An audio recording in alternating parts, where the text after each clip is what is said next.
स्वागत करती हूँ आपका अपने चैनल जनता का फैसला न्यूज में। और अभी हम आपकी मुलाकात करने वाले हैं अपने कार्य कर्तव्यों के दम पर पूरे राज्य स्तर से लेकर राष्ट्रीय स्तर तक अपनी छवि स्थापित करने वाले हमारे साथ अमृत प्रजापति जी जुड़ चुके हैं, जो कि अध्यक्ष हैं सिरोही के।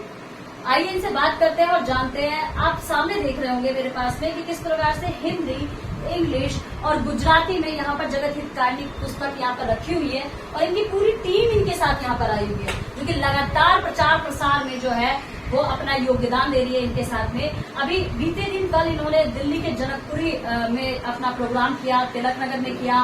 उसके बाद प्रसिद्ध अधिवक्ता एपी सिंह जी से इन्होंने मुलाकात की और उसके बाद भी इनका कारवां अभी बढ़ता ही जा रहा है। दिल्ली, नोएडा, गाजियाबाद सब तरीके से इनकी टीम एक्टिव है जगत हितकारिणी को जो है प्रचार प्रसार करने में।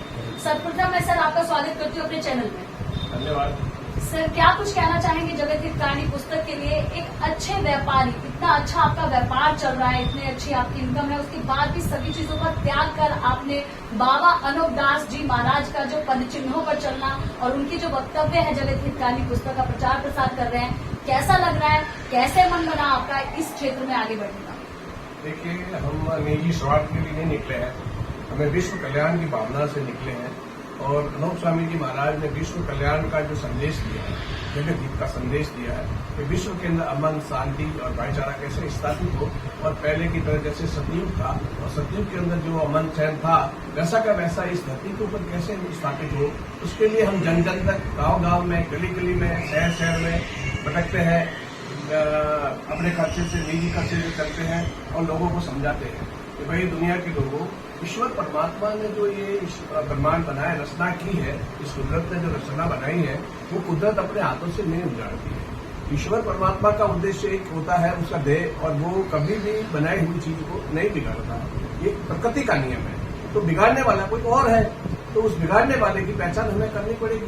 तो अनूप स्वामी जी महाराज ने जगत हितकारिणी के संदेश से इस जगत के जो बगीचा है उसको उजाड़ने का जो काम कर रहे हैं, वो जगत हितकारिणी के अंदर स्पष्ट संदेश दिया है कि अपने हाथ से कोई भी चीज, जैसे आप अपने मकान में रौनक के लिए कोई भी झाड़ या वनस्पति लगाते हैं या कोई दरख्त लगाते हैं, तो आप दरख्त अपने हाथ से कोई नहीं काटता है। उसकी डाली वगैरह कोई काटता है तो आप उसको गाली यूज करते हैं, तो उसकी रक्षा के लिए मालिक कितना करता है। तो जिस कुदरत ने ये बगीचा बनाया है, वो उसके लिए क्या अपने हाथ से तोड़ देगा?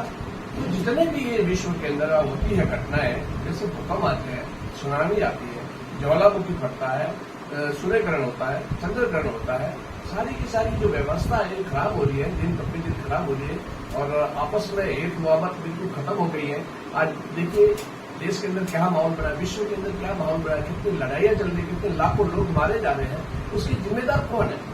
तो ईश्वर परमात्मा ऐसा बेरहम नहीं है, वो तो बहुत दयालु है और सबके ऊपर दया रखने वाला है। तो वो कभी भी अपने हाथ से बनाई हुई चीज को नहीं बिगाड़ता। ये कुदरत अमन और चैन के लिए, और इस कुदरत ने, परमेश्वर ने जो रचना रची है, वो अपने नाम के लिए रखी है। तो वो ईश्वर परमात्मा कभी भी इस संसार का बुरा नहीं चाहेगा।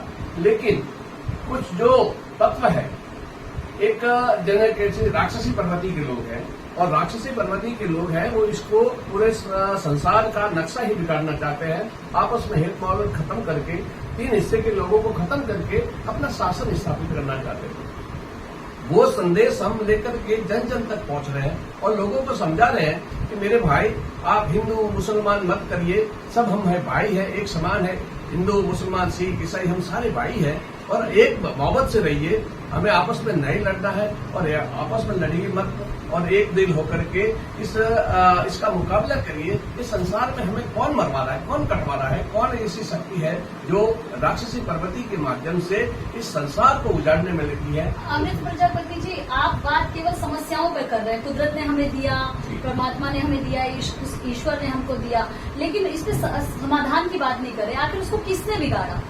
अब वो हम ऐसा है कि अनूप स्वामी जी महाराज ने स्पष्ट लिखा है कि हिंदुस्तान के सौदागर महाजन करिए, जो दिल्ली मंडल से उठ के दरियाओं के पार चले गए हैं, वहाँ हवन कुंड 84 लाख, केवल 84 लाख हवन कुंड बनाए हैं और उन हवन कुंडों के ऊपर जिंदा जीवों को आहुतियां दी जाती है, उन्हें होमा जाता है। अग्नि के अंदर, तो एक वहां पे एक जादू उत्पन्न होता है और वायरस के जरिए पूरे संसार में फैल रहा है। उसके जरिए सारे संसार के अंदर ये अनहोनी हो रही है। उसके जिम्मेदार हिंदुस्तान के सौदागर महाजन बनिए हैं और बनियों को पकड़ कर तंग करना पड़ेगा जब संसार के लोगों को राहत और स्वास्थ्य की शुभकामना होगी। जब तक ये राक्षसी पाप नहीं मिटता, जैसे कि पहले जमाने में रावण द्वारा राक्षसी पाप चलाया गया था जिसका नाम था इंद्रजाल, और इंद्रजाल के माध्यम से वो बरसात को कब्जे कर सकता था, धन को कब्जे कर सकता था, मौत को कब्जे कर सकता और बुद्धि को भी कब्जे कर सकता था। इंद्रजाल के अंदर कितनी ताकत होती है। तो उस महापाप को शनिचर जी महाराज और रामचंद्र जी महाराज ने 18 कदम खोज चला करके रावण के कुल का खात्मा किया और इंद्रजाल का खात्मा किया, तब जाके सत्य की स्थापना हुई। आपने बनियों को जिनकी वजह से पूरा देश चल रहा है राक्षसी प्रवृत्ति की संज्ञा दी, आपको भय नहीं लग रहा नहीं। कि जिस प्रकार से गली में इस प्रकार से धूप में आप किताब लेकर घूम रहे हैं, कोई भी बनिया आपके ऊपर अटैक कर दे, आपके ऊपर जानलेवा हमला कर दे, क्या ये इस भय से मुक्त हो चुके हैं आप? बिल्कुल, सत्य के रास्ते में कोई नहीं आ सकता। सत्य सत्य ही रहता है। सत्य को जुटलाने के लिए कुछ भी कर सकते हैं, लेकिन मैं ऐसा मानता हूं कि सत्य अमर है और अमर ही रहेगा। सत्य को कोई जुटलाया नहीं जा सकता। जिस दिन ये सत्य दुनिया के सामने आ जाएगा, जब इनका क्या हासिल होगा वो तो यही जाने, लेकिन सत्य को उजागर करना भी हमारा कर्तव्य बनता है। जब हम ये जान जाते हैं कि हमारा काल वो है, तो हमें ये स्पष्ट करना बहुत जरूरी हो गया है कि संसार को मारने वाले किसके हाथ है, तो संसार को बचाना भी हमारा कर्तव्य बनता है।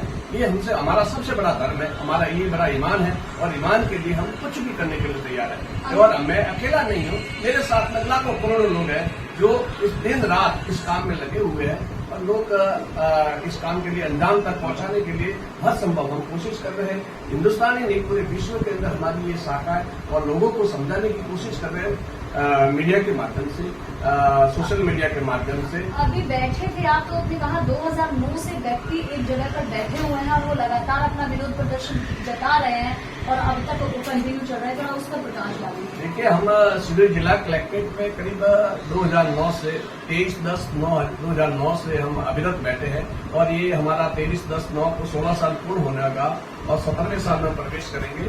16-17 साल से हमारा अविरत धरना चल रहा है सरकार में, भारत सरकार के सामने। सरकार से हम मांग कर रहे हैं कि ये जगत हितकारिणी जो है उसके लिए एक उच्च आयोग बिठाइए और विश्व मंच पर इस बात को ले जाइए कि तो विश्व का मुद्दा है, ये हिंदुस्तान का मुद्दा नहीं, ये विश्व का मुद्दा है। विश्व को बचाने के लिए जगत हितकारिणी बहुत काफी है। अगर ये जगत हितकारिणी विश्व मंच पर पहुंच जाती है तो कुछ घंटों में, कुछ पलों में ये संसार का जो सारा दुख है वो खत्म हो जाएगा।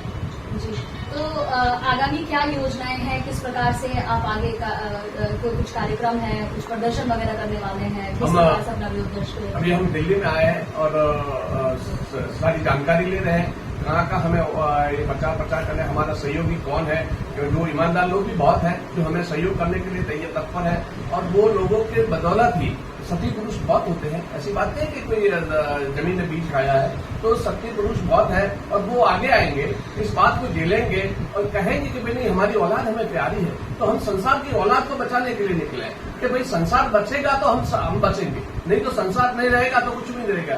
तो जिस तरह से इस पृथ्वी माता, दूसरी बात मैं आपको कहना चाहता हूँ कि अनूप स्वामी जी महाराज ने इस पृथ्वी माता को जिंदा जीव बताया, ठीक है। जिस तरह से इंसान का शरीर है वैसा का वैसा इस धरती माता का भी शरीर है।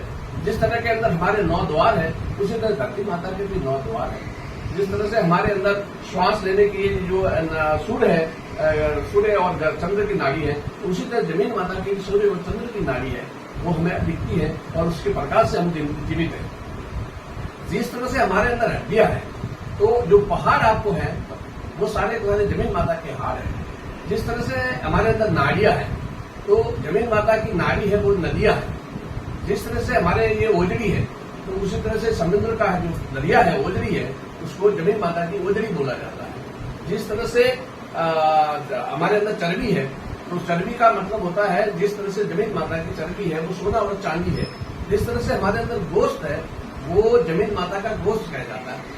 धन्यवाद सर, बहुत ही अच्छी जानकारी का साझाकरण माननीय आपके द्वारा। तो देखा आपने, हमारे साथ में सिमोई के अध्यक्ष जुड़े हुए थे अमृत प्रजापति जी, इनकी भाषा से पता चलता है कि कितना गहन अध्ययन किया है इन्होंने जगत हितकारी पुस्तक का, और अपने वक्तव्यों के द्वारा, अपने महानतम व्यक्तित्व के द्वारा, अपने अंतर्राष्ट्रीय ख्याति प्राप्त जो है छवि के द्वारा ये जगह जगह घूमकर केवल एक ही चीज एकत्र कर रहे हैं कि कहां से कौन सा व्यक्ति कितना मेरा सहयोग कर सकता है, जिसके माध्यम से मैं जगत हितकारी पुस्तक को एक वैश्विक पुस्तक जो है वो घोषित करवा सकूं। इनकी पूरी टीम भी इनका कंधे से कंधा मिलाकर साथ दे रही है और बहुत ही जल्द दिल्ली के जंतर मंतर पर बहुत बड़ा प्रदर्शन भी हो सकता है, इन्होंने अपने वक्तव्यों से कहा।